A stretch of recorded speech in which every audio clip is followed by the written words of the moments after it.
Bienvenue dans cette séance d'hypnose tout en compte. Cette séance a pour but de te transformer tout en t'aidant à trouver le sommeil. Que tu découvres cette chaîne aujourd'hui ou que tu es habitué à ces séances, je suis heureuse de te retrouver ici. Et si jamais tu as des publicités pendant que tu écoutes sur YouTube, sache qu'il y a un MP3 totalement gratuit à télécharger dans la barre de description, afin que tu puisses faire cette séance dans les meilleures conditions. Le conte hypnotique que tu vas écouter a pour objectif de t'aider à sortir du schéma du sauveur. Ce besoin d'aider, de porter, de réparer les autres au point de t'oublier toi-même. Il accompagne le processus de se choisir, de savoir poser des limites et de revenir à sa propre lumière, sa propre essence, sans culpabilité. En hypnose, il n'est pas nécessaire de tout comprendre mentalement. Les contes et les images agissent directement sur l'inconscient. Il suffit simplement d'écouter. Et même si tu t'endors, le travail se fait en profondeur. Là réside tout le principe de l'hypnose ericksonienne. Alors, installe-toi confortablement et laisse-toi porter, laisse-toi guider tranquillement. Pour te permettre de t'endormir tranquillement, prends le temps de t'installer véritablement confortablement. Concentre-toi sur ton corps et la manière dont il est déposé sur le matelas. Concentre-toi sur le tissu qui couvre ton corps, ton t-shirt, ce que tu portes pour couvrir tes jambes, sur ton drap, peut-être même ta couette, sur la manière également dont est posée ta tête sur l'oreiller. Et si jamais il reste des tensions dans ton dos, dans ton cou ou dans tes jambes, réinstalle ton corps de la manière la plus agréable qui soit pour te permettre de te détendre véritablement, profondément, pour atteindre un niveau d'apaisement qui te permet de relâcher.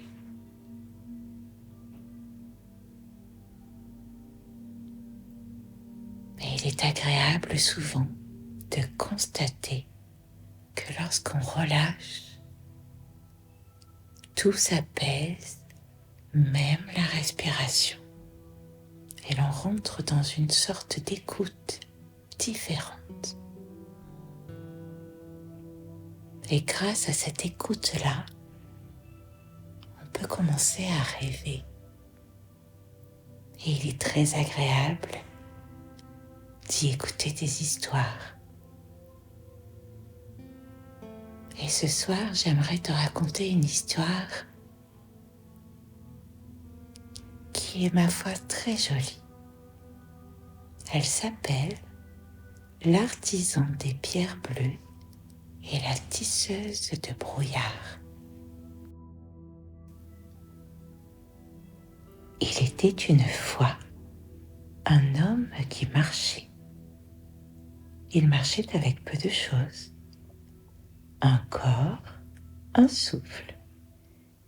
Et le plus important, avec un petit coffret de velours posé là, tout contre son cœur. Dans ce petit coffret reposaient des pierres bleues. Des pierres que chacun porte en soi. Des pierres nées de la première respiration. On le sait bien tous qu'avec le temps, les chocs, les renoncements, ces pierres ont tendance à se ternir. Elles en oublient leur couleur initiale. Mais cet homme-là avait le pouvoir de savoir les écouter, de savoir comment les toucher sans jamais les forcer. Il avait le savoir et la patience et la douceur, voire même la tendresse, de les polir jusqu'à ce qu'elles se souviennent de leur couleur d'azur, de leur couleur originelle, comme si le ciel avait été lavé par la pluie. Et il appelait cela l'élan bleu. Et il marchait comme toujours. Puis ses pas le menèrent vers une ville parfumée de jasmin, où l'or brille même sur les horloges, mais où la nuit s'épaissit bien plus vite qu'ailleurs. Et c'est là qu'il la rencontra. Elle avançait comme un brouillard chaud, séduisant et instable, changeant de forme à chaque regard. Elle parlait de liberté, mais ses pas tournaient en rond. Elle riait fort, comme pour ne pas entendre le silence. L'artisan sentait quelque chose, comme si cela s'ouvrait en lui. Oh non, ce n'était pas de l'amour, mais un élan ancien, un élan de celui qui croit encore qu'il peut réparer.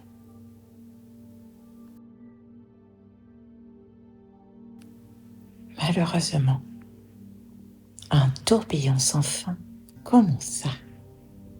Elle l'entraîna dans des lieux sans mémoire, où l'on boit pour oublier son nom, où l'on confond intensité et vérité.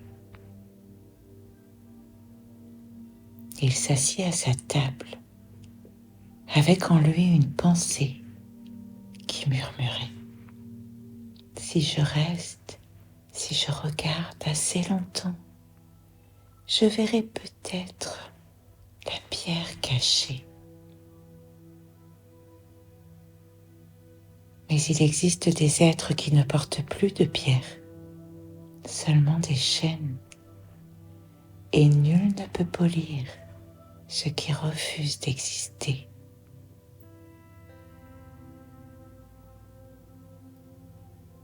Et les jours se mélangèrent, et le coffret bleu resta fermé. L'artisan se transforme en jongleur. D'une main, il porte sa propre lumière, tandis que de l'autre, il porte le chaos d'une autre vie. Et tout cela pour ne pas juger.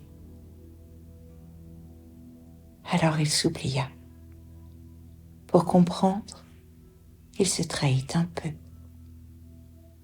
Et le brouillard, voyant cela, entra en lui. Et même lorsqu'il entendait cet appel discret de sa propre pierre bleue, il détournait l'oreille.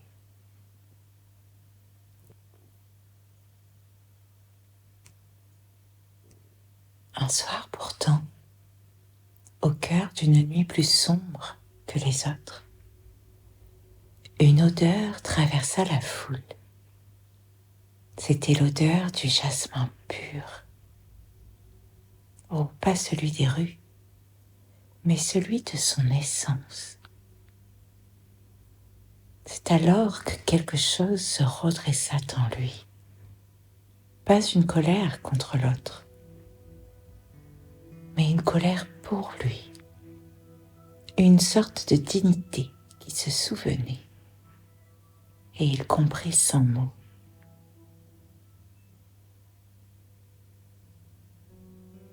On ne sauve personne en se perdant soi-même. Alors il se leva, traversa les ombres, respira l'air frais et le brouillard commença à se dissiper.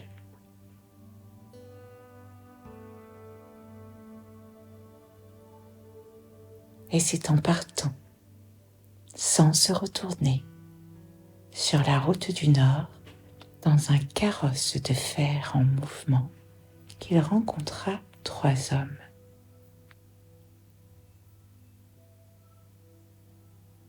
Leur visage portait le calme du temps long. Ils voyageaient ensemble depuis des décennies, sans se dévorer, sans se perdre. Et en les écoutant, l'artisan n'apprit finalement pas grand-chose de nouveau, mais il se reconnut à travers leurs paroles. Ces paroles qui furent la première eau claire sur sa pierre ternie.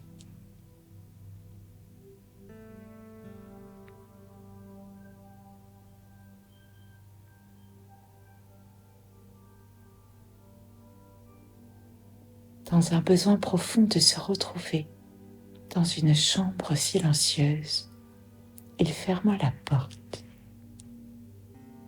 Cette fois-ci, la solitude ne lui faisait plus peur. Au contraire, elle le protégeait. Et comme pour se laver, comme pour se purifier, il prit des huiles et avec des gestes lents,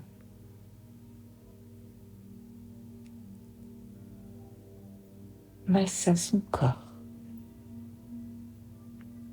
C'était comme si à chaque contact, il se disait pardon. Chaque soin était comme une frontière sacrée. Il ne se réparait pas, il s'honorait. Et la grisaille glissa. Et le bleu revint, un bleu profond, souverain.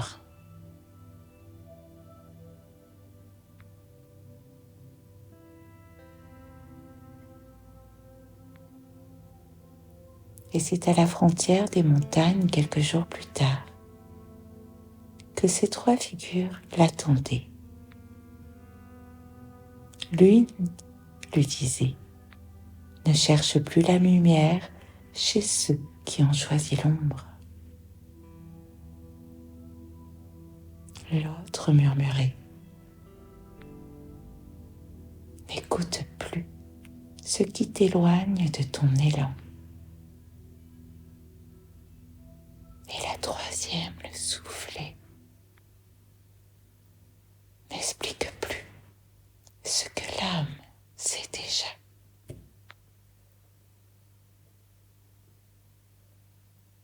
L'artisan sourit tendrement et confiant. Et il reprit sa route, avec son coffret contre son cœur, qui vibrait là, tout doucement. Et il sut enfin, on ne sauve pas le monde. On garde sa lumière allumée. Et parfois, c'est déjà immense.